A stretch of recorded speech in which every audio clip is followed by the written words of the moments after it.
First, release the latch that is to the left, and you pull this completely up. What that does is release the holding mechanism that keeps the CPU in place.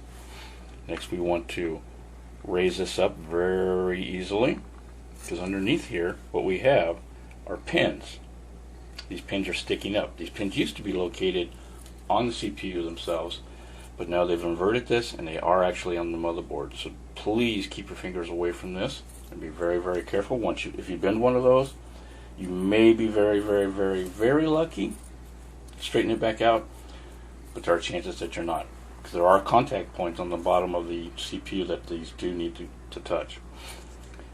Down in these corners, you have two lineup tabs.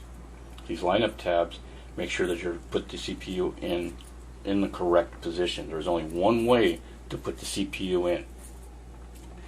If you can see, on this particular model, you've got a little arrow, a little dot, and there's a little notch here and a little notch on the other side.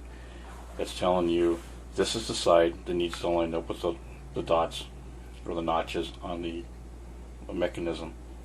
Carefully place it into position. Make sure that it is secure. You'll know that it's secure because you can't move it around, and that it is in position and it won't move, and it has become somewhat flush down into the socket. Take the top of the mechanism, place it on top of the CPU. Again, making sure that it looks fairly lined up, that these tabs are down onto the groove. This is our locking mechanism once again.